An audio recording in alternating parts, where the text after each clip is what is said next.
To the most cursed failure in this family, my brother said, toasting me. I raised my own glass. You just toasted to everything you're about to lose. When does helping your family start to feel like erasing yourself? Share your story in the comments. Hit the like button and subscribe to see what happens next. My name is Elena Harper, and I am 28 years old. I always thought Thanksgiving dinner at my parents' house would be warm and happy. I thought it would be a time for family to be together, laugh, and enjoy each other's company. I wanted to feel like I belonged, like I was part of the family that I loved. But that night, I learned something very different. I brought my homemade pumpkin pie to my parents' house for Thanksgiving dinner. I had spent hours making it, carefully measuring every ingredient, rolling out the crust perfectly, and making sure the pumpkin filling was sweet and creamy. I hoped it would make my family happy, and maybe, just maybe, they would notice me this year. I had always been the one who showed up, the one who tried. I was the dependable one, the quiet one. My job in marketing paid my bills and kept a roof over my head, but it didn't make my family proud like my brother did. I walked into their house in Des Moines, carrying my pie in both hands, smelling the turkey and stuffing in the air. The warm scent of food should have made me feel welcome, but it didn't. Mom was busy adjusting the table, making sure everything looked perfect. Dad was carving the turkey with careful attention, as if he did this only once a year. I carefully set my pie down, hoping for maybe a smile, a nod, or a thank you. But no one noticed. Mom muttered something about the napkins not being arranged correctly. I tried not to let it bother me, but it stung. My brother arrived late, of course. He walked in like he owned the house, phone in hand, grinning from ear to ear. He was wearing new sneakers and a flashy watch that screamed, "Look at me." He shoved his phone toward my cousin. "Check out my latest post," he said, showing a blurry picture of himself at a rooftop party with the caption, "Living my best life." My cousin raised an eyebrow. "How do you pay for that?" he asked, sounding a little skeptical. My brother laughed it off. "I got my way," he said, scrolling on his phone as if money was easy to come by. I glanced across the table at my grandma. She gave me a small nod and whispered, "Your pie looks delicious." I held on to that tiny moment of kindness. It was the only bit of warmth I felt all night. But no one else seemed to care. Mom smiled at my brother and piled his plate high with extra stuffing. "You always know how to make a room happy," she said, her voice full of pride. Dad nodded in agreement and passed him the gravy. I sat there quietly, watching them fawn over him. My pie sat alone on the side of the table, ignored and pushed aside for the canned cranberry sauce. I tried to join the conversation. I told them about a big project I had just finished at work, one that had taken weeks of planning and hard effort. "That's nice," Mom said, barely looking up. My brother snorted. "Marketing? Sounds like you just make ads for toothpaste or something," he said with a smirk. His words hurt, deeper than I wanted to admit. I tried to stay calm. "It's more than toothpaste," I said, my voice even. I had just closed a deal that brought $20,000 to my company. My cousin glanced at me impressed, but Mom quickly changed the subject. She turned back to my brother and asked about some fancy bar he had visited. He launched into a long story about jackets, trips, and parties, all while sipping Dad's expensive wine. My cousin leaned in again, curious. "Seriously, man, where's the money coming from? Do you have a job we don't know about?" My brother's grin faltered for a moment, but then he waved it off. "Relax. I'm good," he said, scrolling on his phone again. Mom shot my cousin a sharp look, like he had done something wrong, and Dad just poured more wine into my brother's glass. I stared at my plate, feeling invisible. I had spent years helping him, and no one had ever noticed. Grandma's eyes stayed on me, steady and kind. She didn't say much, but her look made me feel like someone finally saw me. What no one knew was that my brother was only doing well because of me. For years, I had been the one keeping him afloat. 2 years ago, he had called me, his voice shaking, begging for help. He had racked up $10,000 in gambling debts, poker, sports bets, cards, and he didn't know how to fix it. I sent him the money, emptying my savings because I couldn't let him drown. He promised to pay me back. He never did. It didn't stop there. Every month I sent him money for rent, $500, sometimes more, because he couldn't hold a job. He would get hired, charm everyone around him, and then quit when it got hard. I told myself it was temporary. I told myself he would figure it out. But instead, he spent the money on bar tabs and new clothes, posting pictures online that made it look like he was rich and successful. I even helped him make that fake image. I connected him with friends in digital media, helped him get small gigs to act like an influencer, edited his posts, suggested hashtags, and made him look like someone important. Thousands of people believed he was living his dream, but I was the one who made it happen behind the scenes. He never said thank you, not once. I would text him reminders about the money he owed me. He'd reply with emojis or excuses. "I'm good for it," he'd say, then post another photo from some rooftop bar. I stayed quiet, hoping he would change. I wanted Mom and Dad to see who he really was. But they didn't. Mom would call me, gushing about his posts. "He's so creative," she'd say, like he was some kind of genius. Dad would nod, acting like everything he did was part of a master plan. They never asked how I was doing. They never wondered why I looked so tired or why I seemed so stressed. I tried to tell them once, sitting at their kitchen table, over coffee. I hinted at the money I had helped him with. "He's struggling a bit," I said carefully. Mom cut me off. "He's young," she said. "He just needs time. You're stable. You don't need the attention." Dad just sipped his coffee and said nothing. I left feeling like I had betrayed him just by speaking up. They didn't know about the late nights I spent balancing my budget to cover his rent. They didn't know about the weekends I skipped to fix his social media posts. I was barely holding myself together, but I kept helping him. The worst part was that I started to believe I had to. He was my brother, right? If I stopped, what would happen? He would crash, and somehow it would be my fault. I would lie awake at night, counting how much more I could give before I broke. $10,000 in debts, countless rent payments, hours spent crafting his online persona. It added up. Not just money, but pieces of me, my energy, my patience, my trust. And for what? So he could flash a smile on Instagram and pretend he earned it? And Mom and Dad? They were blind to the truth. They saw the version he wanted them to see and called it talent or creativity. I wanted to scream the truth. I wanted to tell them that his life was a lie I was paying for. But I didn't. I swallowed it. I let it burn inside me. That Thanksgiving night, everything changed. It started with a simple toast. My brother raised his glass with a smirk, sharp like a knife. "To the most cursed failure in this family," he said, staring at me. The words hit like a punch. Mom laughed, careless. Dad joined in, clinking his glass. Only Grandma's eyes met mine. She looked soft and kind, brushing my arm gently. I forced a smile, my heart pounding. I raised my glass. "Cheers," I said, my voice steady but cold. "You just toasted to everything you're about to lose," I added. His glass slipped from his hand, shattering on the table. The room went completely silent. Forks were frozen midair. Nobody spoke. Something inside me snapped that night. Something bigger than his words. Something that had been building for years.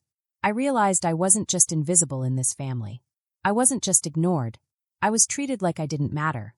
And I was done letting it happen. I don't know exactly how it all happened next, but it wasn't the dinner anyone expected.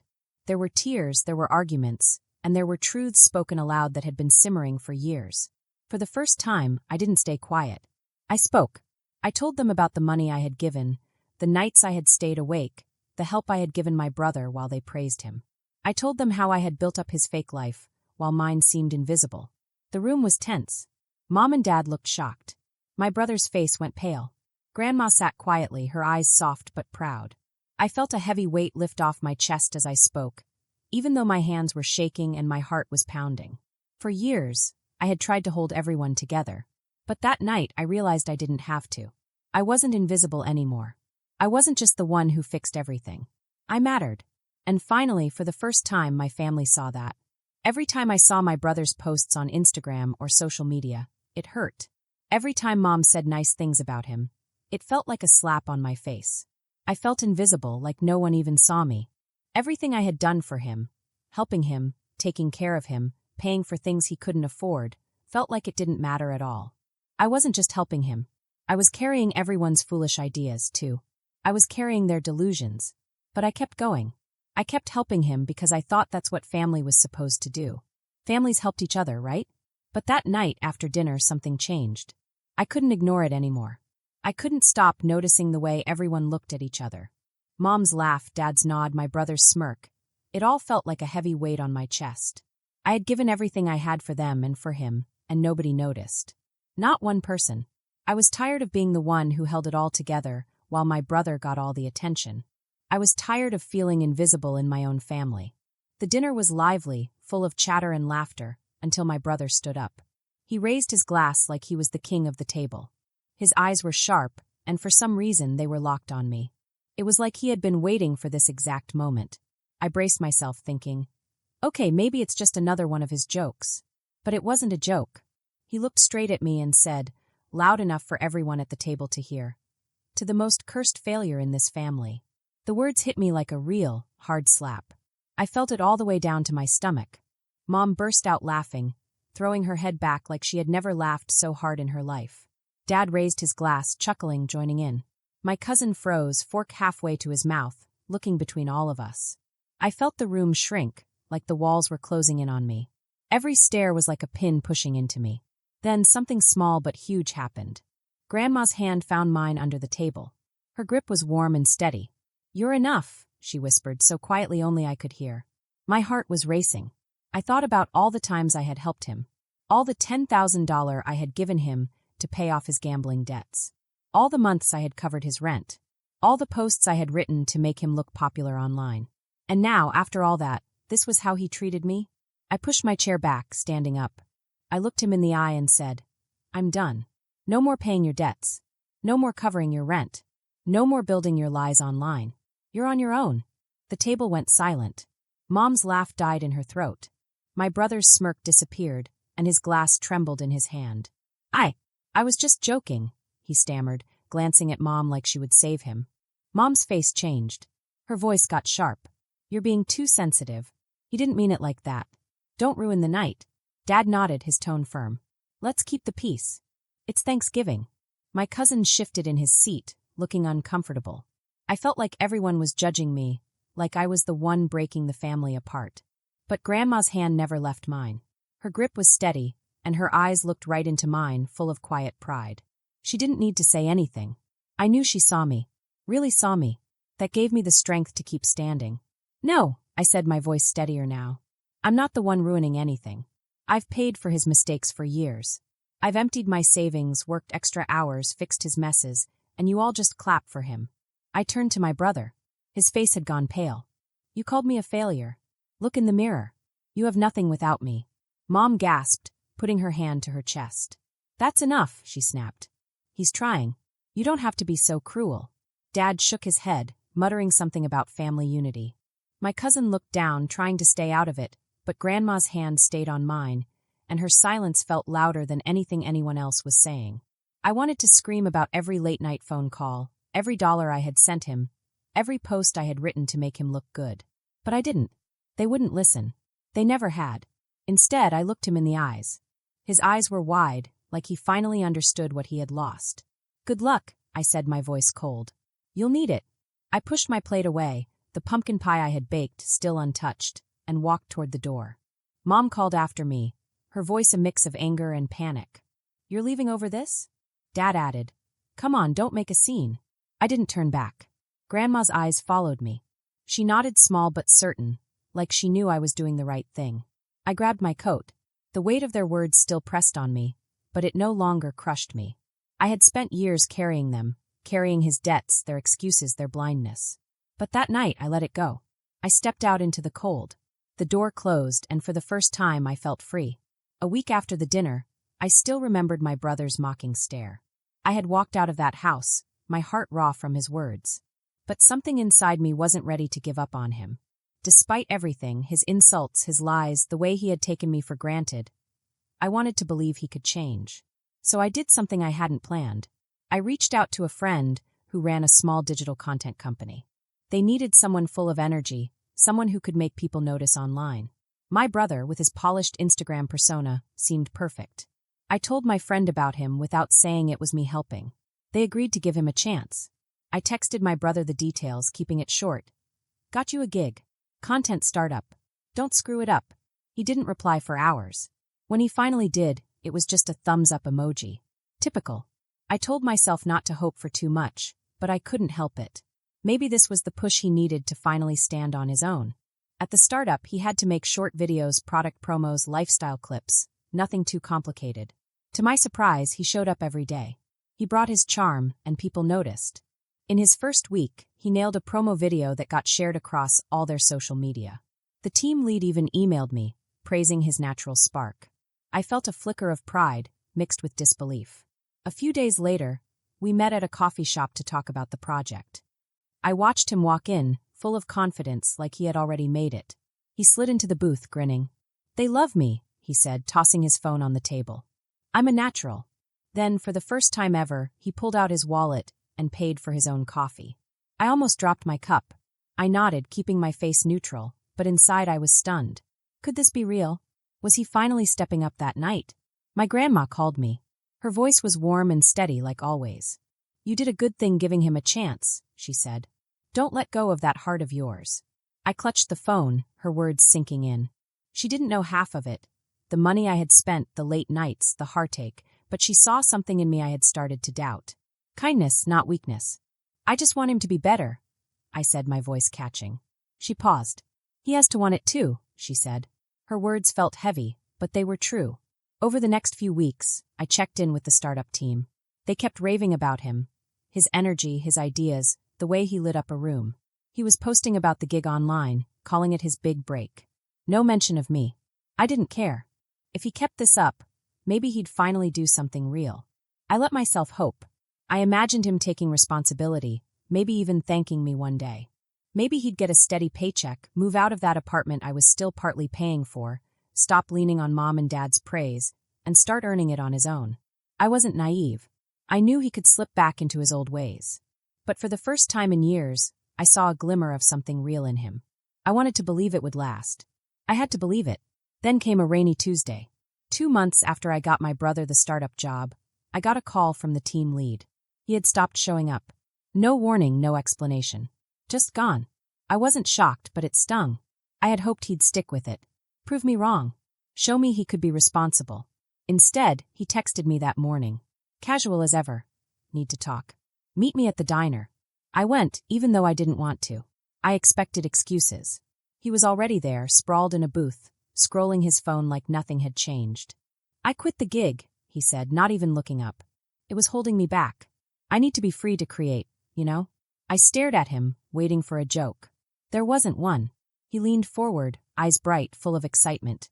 "I've got a big idea. My own content platform, my own brand. I just need some startup cash. $2,000 a month, that's all. You in?"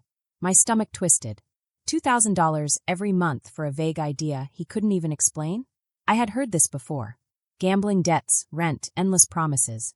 I shook my head. "No," I said, my voice flat. "I'm done funding your dreams." His face hardened. The charm was gone. The smile was gone. The nice words were gone. This was the real him. And that was it. "You're so selfish," my brother shouted at me. "Jealous of me, aren't you? Can't stand that I'm doing big things." I almost laughed. Big? He had just thrown away the one real chance I had given him. The chance to make something of himself, a real opportunity to grow and succeed. I stood there for a moment, frozen. I was about to turn and leave, but he kept talking, like he didn't see me stopping. "You're just like everyone else," he said, his voice full of anger. "Doubting me. I thought you were family." His words stung, but not like before. I had heard them too many times. When I was younger, they would make me cry. But now I have grown. I didn't feel the same way anymore. I didn't need his words to control me. "Family," I said, turning back to face him. "I gave you everything, money, time, a chance at something real. You quit. That's on you." He rolled his eyes like I was being silly or unreasonable. I didn't respond. I just walked out of the room, my heart heavy but my mind clear. I didn't look back, even as his voice faded behind me. That evening my phone lit up. It was Mom. I knew exactly why she was calling. My brother had already called her, upset and frustrated about his failed plans. Her voice was sharp. "Why won't you help him?" she said. "He's sensitive. You know that. This idea of his could be really huge." I gripped the phone, my patience starting to fray. He had quit the startup I had gotten him into. He had been given a chance to work on something real, something that could have helped him grow, and he had thrown it all away. "He's asking for $2,000 a month for nothing," I said firmly. "I'm not doing it." Mom sighed like I was the problem. "You've always been so hard on him," she said. "He needs support, not judgment." I wanted to scream at her. I wanted to tell her about the years I had spent helping him, the $10,000 I had paid for his rent, the Instagram posts I had created for him, the opportunities one had built for him. But I knew she wouldn't listen. She never had. Then Dad called. His voice was serious, low, and trying to sound fair. "Your mom's worried," he said. You're stressing her out. Just give him a chance. He's got potential. Potential. That word. I had heard it my whole life. Always about him, never about me. Always praising him for what he might do someday, while I worked hard and never received the same recognition. Potential doesn't pay bills, I said. I've given him enough chances. I'm done. There was a pause on the other end of the line. Then Dad tried again. He's your brother. You don't turn your back on your family. I felt my chest tighten. Their words felt like heavy bricks piling on top of me. But this time I wasn't going to bend. I called both of them back the next day. My voice was steady, strong. For years I've carried him, I said. I paid his debts, his rent, and built his whole image. You never saw it. You praised him, ignored me, and now you're defending him again. I'm not his bank anymore. I'm not his fixer. I'm done. Mom gasped like I had betrayed them. You're being unfair, she said. He's trying. Dad's voice shook a little. You're tearing this family apart, he said. I shook my head, though they couldn't see it. No, I said. I'm just done holding it together for someone who doesn't care. I hung up. My hands were shaking, but my mind was clear. Their voices, his accusations, and their endless excuses used to make me doubt myself. Not anymore. I had given him a chance to change, and he had thrown it away. I wasn't responsible for his failures. I was done letting them think I was. After that argument, I knew I had to stop for good. 6 months passed since I walked away from my brother's demands, and I was done carrying his weight. I blocked his number first. No more late-night texts begging for money or excuses for his latest failure. Then I stopped going to family gatherings. No more awkward dinners. No more pretending everything was fine. Mom called again, leaving long voicemails about Christmas plans, Easter brunches, birthday parties. But I didn't reply. I couldn't sit at another table where they praised him and ignored me. It wasn't easy. Sometimes I felt lonely, but it felt right. For the first time, I was choosing myself. One afternoon, a letter arrived from Grandma. It was handwritten, and her words were careful and slow, like she had thought about them for weeks. You've given so much, she wrote. Now live for you. You're enough. I held the paper, tracing her shaky handwriting with my fingers, and felt a warmth I hadn't known I needed. She didn't mention my brother, or try to make me feel guilty. She just saw me. Really saw me. I tucked the letter into my desk drawer. Whenever doubt crept in, I read it again. It reminded me why I was doing this, why I had to keep going. My brother's world started falling apart, just as I had expected. Without my money, his so-called brand fell apart. His Instagram posts, once polished and frequent, slowed to a trickle. His followers stopped liking or commenting. No one was interested in the flashy pictures of his life anymore. I heard from a mutual friend that his latest venture, some half-baked app idea, had failed before it even launched. He had pitched it to investors, but they saw through his charm. No one wanted to fund him anymore. No new sneakers, no rooftop bars. He was running out of options, and I wasn't there to bail him out. Mom called again. He's struggling, she said. You need to come talk to him. Help him out. I took a deep breath, keeping my tone calm. I've helped enough, I said. He's 24. He needs to figure it out. She didn't like that answer. You're abandoning him, she said sharply. Family doesn't do that. I wanted to laugh, but it hurt too much. Family? Where were they when I was draining my savings for him? When I was staying up late at night helping him plan, paying for things he couldn't afford, and making sure his mistakes didn't ruin him. Dad got on the phone next. We're worried about you too, he said, but it felt empty. Come to dinner. We'll sort this out. I shook my head. No, I wasn't coming back to fix his messes. They didn't stop. Mom sent long texts, paragraphs filled with her worry, saying how I was breaking her heart and how my brother just needed one more chance. Dad left a voicemail, saying I was stubborn and that family meant sacrifice. I didn't respond. I had already sacrificed enough. Years of my life, thousands of dollars, and my own peace. They couldn't see it, or maybe they wouldn't. I heard through my cousin that my brother had moved back into Mom and Dad's house. He was sleeping in his old room, with no job, no plans, just leaning on them like he had leaned on me. Of course, they let him. They always would. I thought about Grandma's letter. I wasn't cutting them off to be cruel. I was doing it to survive. Every time I felt guilty, I remembered their faces at family dinners, their laughter at his insults, their endless excuses for him. I had spent so long trying to prove I was enough, but I didn't need to anymore. I kept moving forward, focusing on my own life, my job, my friends, and the small victories I had overlooked for years. I wasn't perfect, but I was free. My brother's choices were his own now, and so were the consequences. 6 months later, Talia sent me one of my brother's posts. It wasn't flashy. No rooftop bars. No designer clothes. Just a plain selfie of him sitting in Mom and Dad's living room. The caption read, short and vague, starting over. Talia texted, "He's not the same anymore." I stared at the screen, feeling a mix of relief and distance. My life had changed too. I wasn't the person who had carried his weight anymore.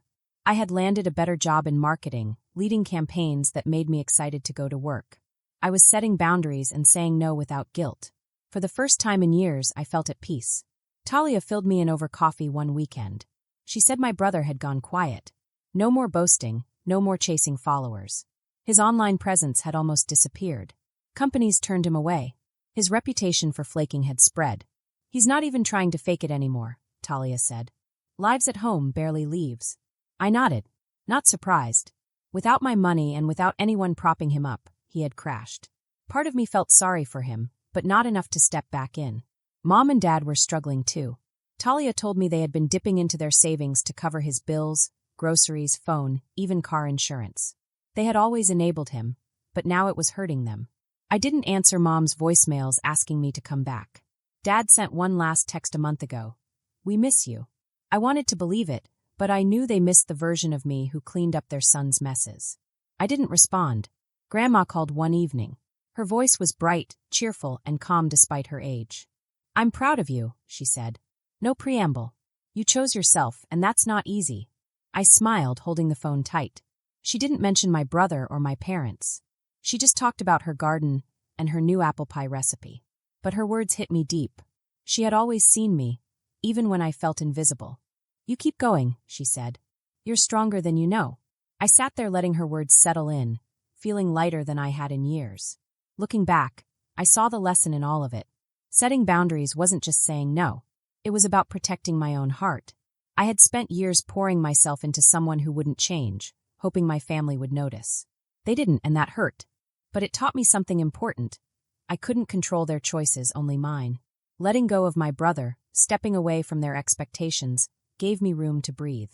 It gave me space to build a life that was mine. It wasn't selfish. It was survival. My brother's fall wasn't my fault. It showed what happens when you lean on others instead of standing up. He had chances, my money, my connections, my time, but he threw them away. His life now was quiet and small because of his own choices. Mom and Dad's struggles were theirs too. They chose to carry him, just like I had once done. I didn't feel triumph, just clarity. Responsibility isn't just a word. It's a choice. One I made for myself. One he avoided. I kept moving forward, focusing on my work, my friends, and the small joys I had ignored for so long. I wasn't perfect, but I was learning to live for me. Grandma's call and Talia's updates reminded me I wasn't alone. I had found my own strength. And that was enough.